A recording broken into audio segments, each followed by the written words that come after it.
as this recession starts, the audience here, you have to sort of make up your mind. Do I think that we can double the size of the economy over the next few months? Or do I think the markets can crash by half? It's the same result as far as things being in balance again. Right now, they are so out of whack, it's insane.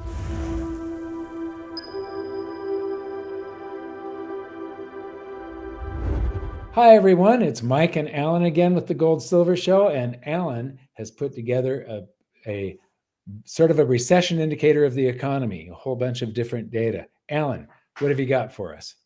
Yeah, thanks, Mike. Really, I just wanted to go through a few of the most common recession indicators and see where they're pointing. The question of whether or not the U.S. is headed for a recession has been on a lot of people's minds lately, especially the Federal Reserve at their recent meeting in December. And what I want to go over in this presentation is a handful of indicators: employment and unemployment, both of those.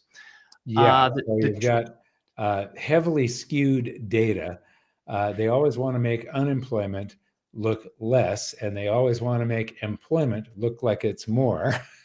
Yes, yes, they do. But even with those official numbers, we still have some pretty compelling data to share. So we'll get to that in just a second.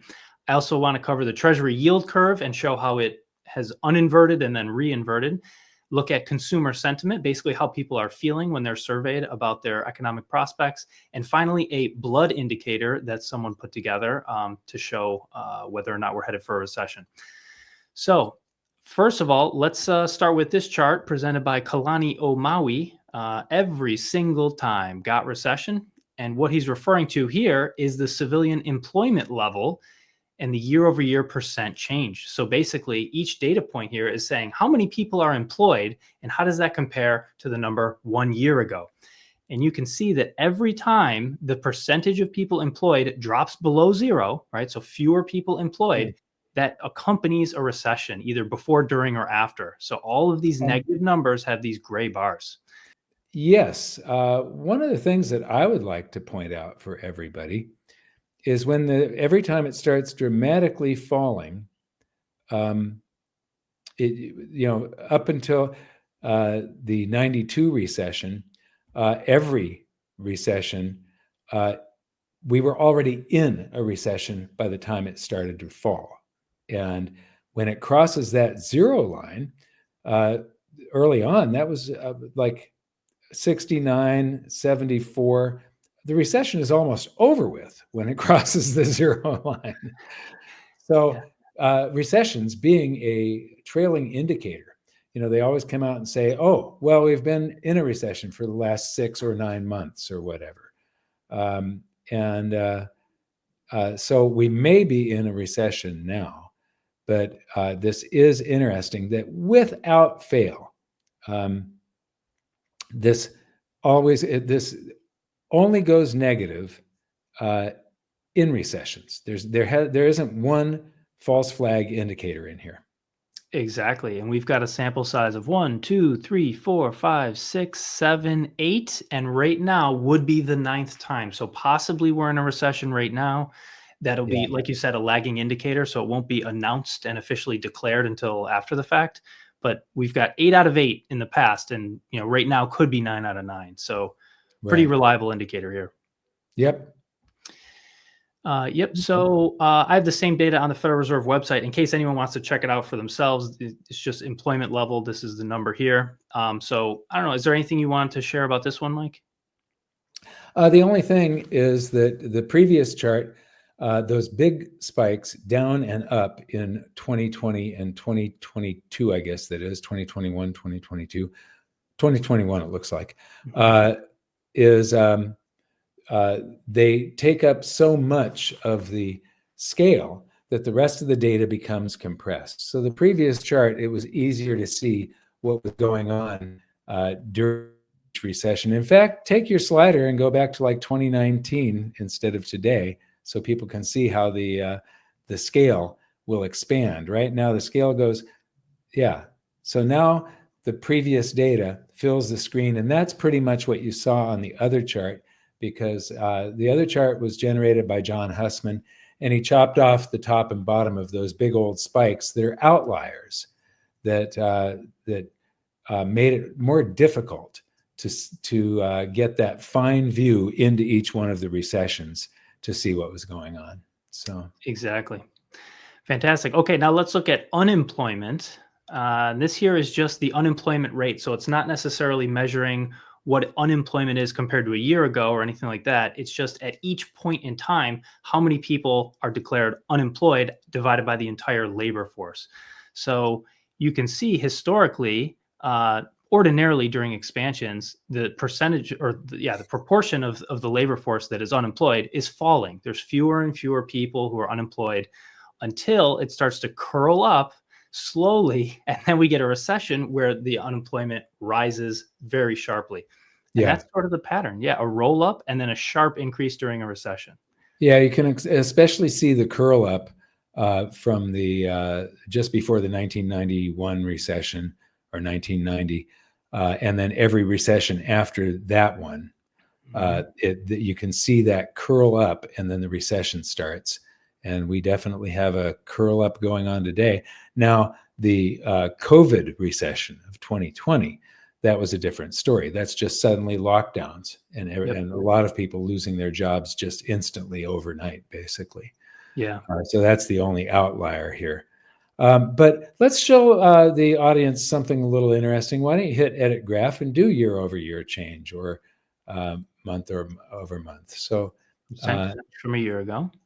Yeah, and then format. Oh, okay. Oh yeah, there you go. Was it good the way you like it? Yeah, I think so. That's year over year change, right? Yes, percent change from a year ago. Yep. Okay, and so you can see the curl ups and crossing that zero line. You know, if you took that zero line and you put, let me see, it's percent change, and it's going to the first scale line is 40. So if you went to like 10, there would be, if you could insert a line there at plus 10, there would be no false flag indicators. This thing would be accurate every single time. Do you agree? Yeah, I would have to study it just a little bit, but yeah. Well, it goes positive, and we've got a recession, but there's a few of them in there where it does poke its nose above the zero line, but it doesn't go to above plus 10. So here again, we would have another very accurate indicator, and look at where we are today. That's interesting. We're at a higher level now than any of those false flags that had occurred in the past. Very interesting. Okay, and this is just it's interesting for the audience what you can get out of just poking around on the St. Louis Fred's website. It's if you know how to read charts, and one of the things that I would do if you haven't yet, go to ggsr21.com and look at chapter 3 of the book, The Great Gold and Silver Rush of the 21st Century, because it's how to get the most out of charts. And when you really learn how to read charts, it's interesting.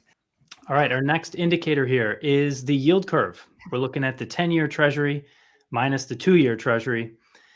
And you can see that okay, let's back up a second and think about what those things are. So ordinarily, if you're going to loan your currency to the US government, you're going to demand a higher yield to lock it up for a longer period of time. So ordinarily, the yield on the 10-year Treasury is higher than the yield on the 2-year, which means when we subtract those two, we should get a positive number. So just for the audience again, it's a measurement of risk. And when the 2-year is higher than the 10-year, people think it's riskier to loan your currency to the government for a short period of time than it is over a long period of time. And that's typically some bad news dead ahead. Yes, exactly. So people are saying like a 2-year time horizon is actually riskier than a 10-year time horizon, which is very strange when you think about it. But whenever this chart here goes negative, that's exactly what that means. It means that investors sense risk in the short term, but not so much in the long term. Just out in the future, just in front of us, they're seeing risk, right? Here it comes. So whenever this goes negative, you can see that we get a gray bar, we get a recession. So there's a little bit of a lag effect here.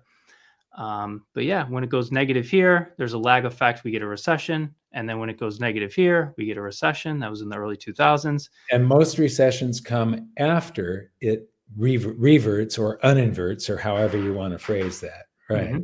After the yield curve uninverts and it continues going positive for some period of time, possibly even a year, then we get a recession. And that even happened in August of 2019. The yield curve went negative. It's not totally showing up here, but I zoomed in on the daily, and I believe there were 3 days in August where the yield curve went negative, and it sort of predicted the COVID recession, right? Right. Wild. Totally insane. Wild. There's so many indicators that predicted COVID. Yes. It's unbelievable that all these economic indicators were basically saying something's going to happen, and what it turned out to be was lockdowns. Yeah, it's amazing. Yeah. And you can see here that in June of 2023, we had a pretty steep inversion. It was inverted by more than 1 full percentage point, which is humongous, bigger than the previous 1, 2, 3, 4, 5 inversions, basically. So this is pretty steep. And now it is uninverting. So we're back into positive territory. Most recent data point is positive 0.15. And if the past is any guide, we are headed for recession imminently, very, very soon. Yes. Also, we don't have time to go into it here, but all of the different yield curve inversions, that the potential number of inversions that can happen, because you've got a 30-year, a 20-year, a 10-year, a 7-year, a 5-year, a 3-year, a 2-year, a 1-year, and then I don't know if there's anything between the one. There's a 3-month and a 1 month. I don't know if there's anything, if there's a 6-month or not. But you take all of those different yields, and any one of them, you look for a longer term yield than that one. And so there's a lot of different yield curves.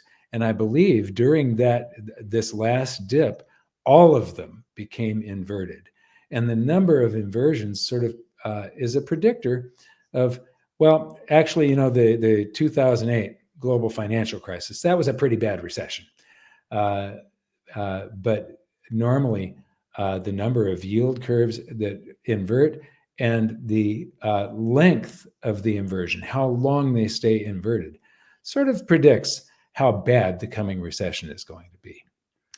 Yeah, and you can look here. If you look how wide this hole is, if you imagine this is a hole, like look how wide it is on the screen, left to right. It's much wider than some of these other very, very narrow gaps here. So based on what you just said, Mike, that is predicting a very prolonged deep recession. All right, beautiful. Our next indicator is the consumer sentiment done by University of Michigan. And it really is one data set here. It's in 2 colors because they had an old data set that was discontinued and then a new data set, but they moved together, they spliced together perfectly. So, and you can see it's kind of unsurprising that when consumer sentiment drops and people feel less optimistic about the future, that accompanies a recession. So you can see that this line goes down with the gray bars.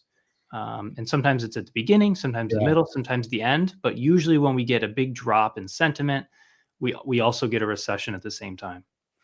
Yeah, I'd like to point out for everybody that about 85 seems to be the mean for the average data on here.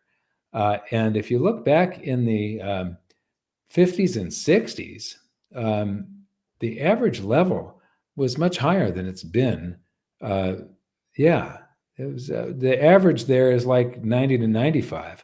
And then where we are today, it really looks, as far as consumer sentiment goes, like we've pretty much been in a recession now for a long time.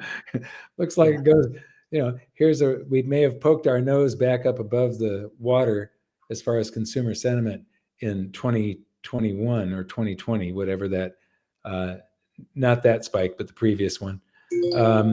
And that we've been in a recession ever since then. And look at how low the low is previously. What's that date? The lowest measurement on this chart? June of 2022, the consumer sentiment was 50. It has never been that low ever. If you go all the way back 50, if you go back all the way here, we've never been as low as 50 ever.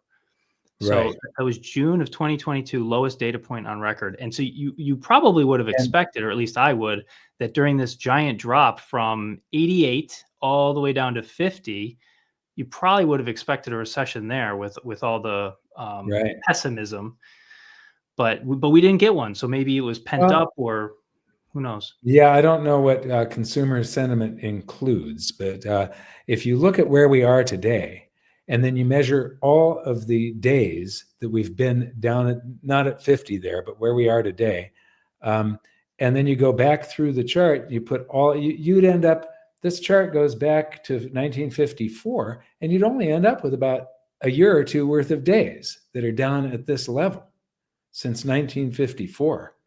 So it's saying that consumer sentiment really sucks. Yeah. Throughout the 50s and 60s and half of the 70s, there was Yeah, never a time where people were so pessimistic as they are today. Not once. right. And there were still 4 recessions, and still nobody was that sad. Yeah, Like, yeah. so, Amazing. it really is amazing. Yeah. Okay. So one more recession indicator here, and this has been dubbed the blood indicator by whoever put this together, but I don't believe that's an official name. I think that was just what they chose to name their own indicator here. Mhm. The blood indicator is very close to crossing its 100-week moving average. So that's basically a 2-year moving average. The last 3 times this signal was triggered, it proved to be highly accurate in predicting recessions. So I'll explain what it is in just a second, but first let's look at what's actually going on here.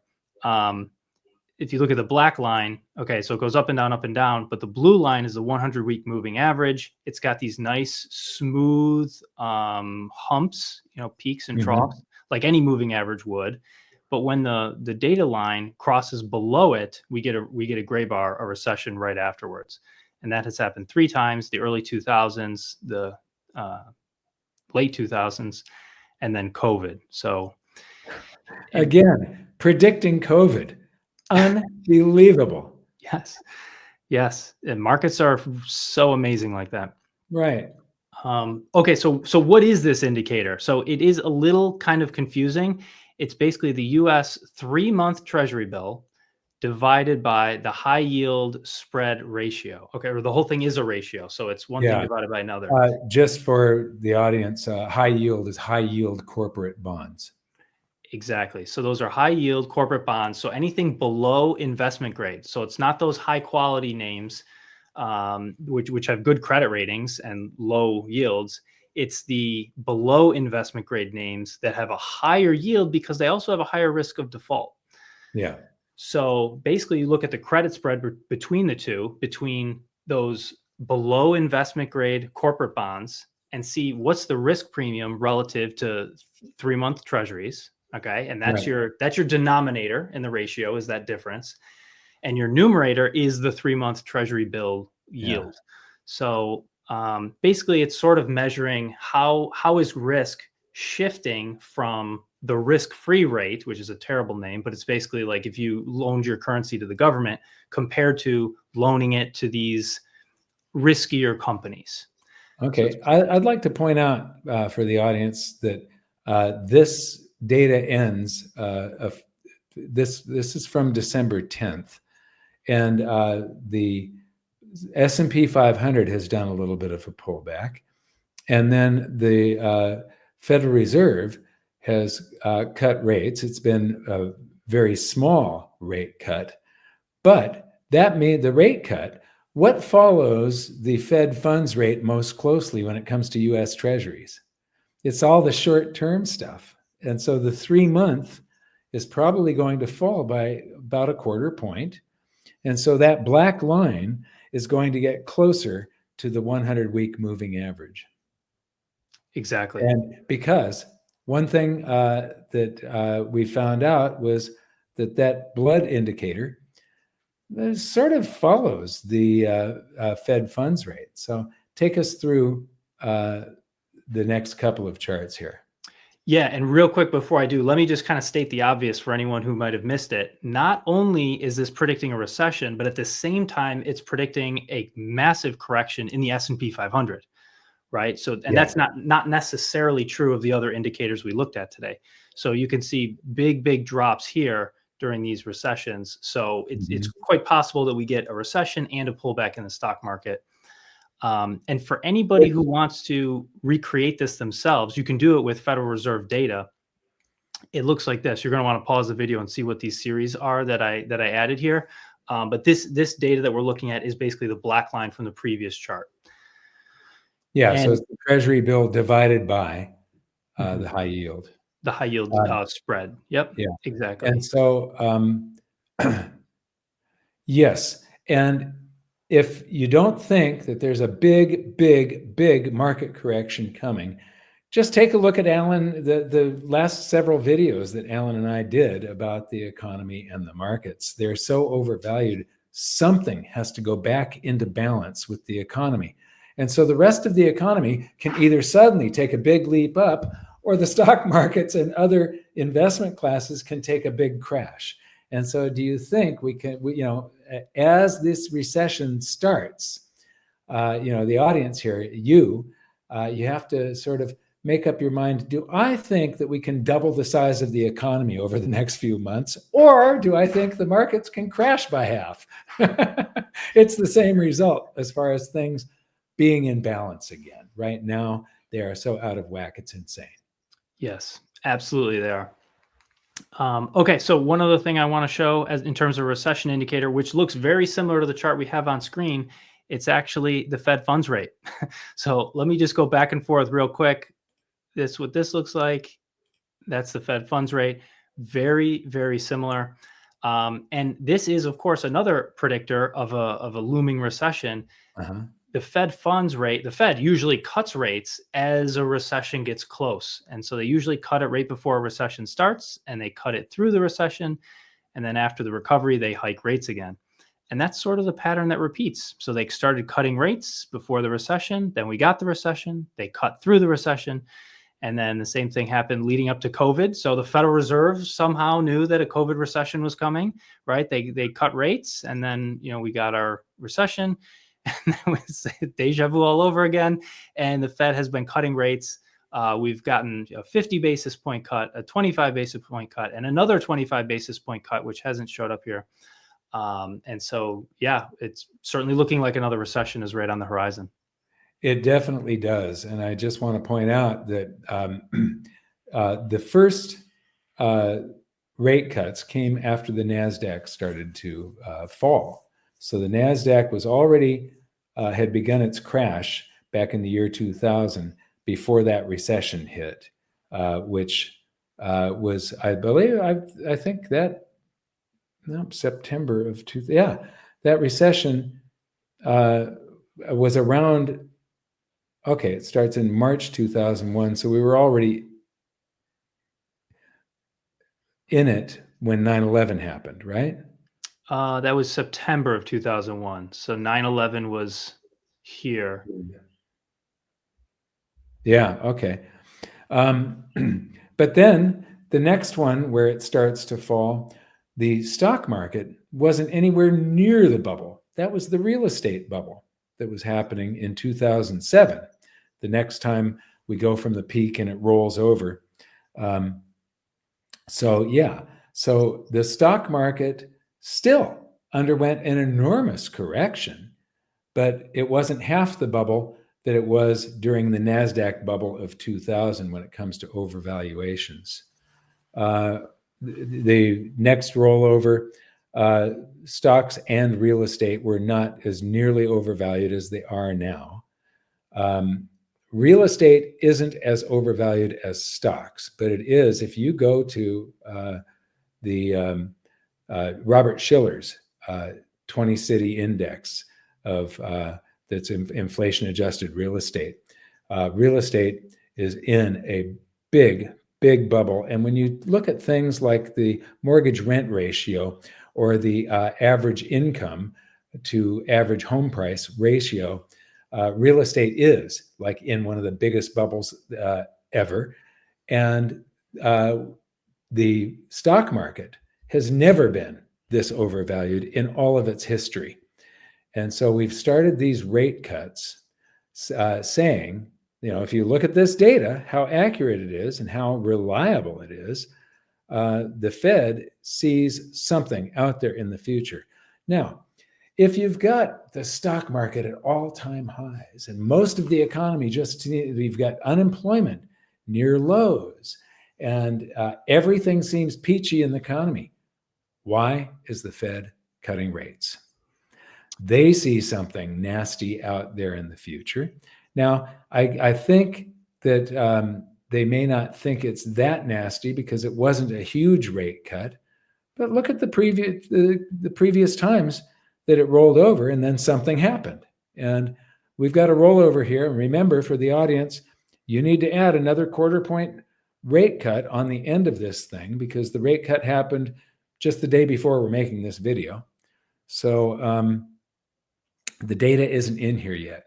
But I do believe, and we've been saying this in video after video, and you know what? I've said this before. My first presentations on like the real estate bubble were in 2004, and everybody thought I was nuts. And I was showing the Dow Gold ratio, the Robert Shiller's real estate data, showing that there was a big correction coming, and that correction that I started predicting in 2004 turned out to be the global financial crisis of 2008. It took a little while, but looking at the data was correct. And all I had to do, and when people say, oh, well, this time it's different, or that, oh, but real estate never goes down. That was the funniest one. Anyway, anything else you want to say, Alan? Well, yeah, just looking at the current shape of the curve here where we are, it looks a lot like 2004. In fact, it looks more similar to 2004 than it does to any of the other humps. Right. And you can see it rolled up to about the same level. We had a peak rate of about 5.3% back then, just like 5.3% right now. And, we did get those, rate cuts of about a full point before the recession started. And here we are now, we have 1 full point of rate cuts. And is a recession going to start? I don't know. It could be, could be here right now today. So, yep. Like you said, deja vu all over again. That's Yogi Berra. That's right. Yeah, exactly. So why is the Federal Reserve cutting rates? Do they see something? Well, maybe they want us to be able to buy more Fcoin, Mike. We got to take out loans. We got to take out cheap loans to buy Fcoin. Look at this. Yeah. So Fcoin, does it do anything? This is just a meme coin. So it's basically a coin that somebody invented that has a funny name. But you calculated the percentage rise on this since its inception. What was it? It was over 1,000,000%, and it's been 2 months. I believe it was over 1,700,000%. Yeah, 1.7 million%. Right. And the market cap is fast approaching $1 billion. We looked right before recording this video. It was 900 something million dollars, just shy of a billion. Meanwhile, the Fed is going to cut interest rates again Wednesday, which we said already happened, to further ease financial conditions. So I don't know who's buying Fcoin, but they don't need any loans. They clearly have disposable income. The beginning data, it's over $1 right now as we're making this, and the beginning data, it was at 0.00000 something, right? 0.00057 or something like that. Yep. So what is that? 5.71 thousandths of a penny or a dollar? Half of a basis point of a penny, or half of a percent of a penny. So half of a basis point of a dollar. Yeah. Small, very small. Yeah. Half a penny would be 0.005. And this had another 2 zeros. Okay, correct. Yeah. Half of a basis, half of a percent of a penny. Yeah. Okay. Yeah. So I want to thank everybody for watching. Please like and subscribe, and thank you, Alan. Thanks, Mike.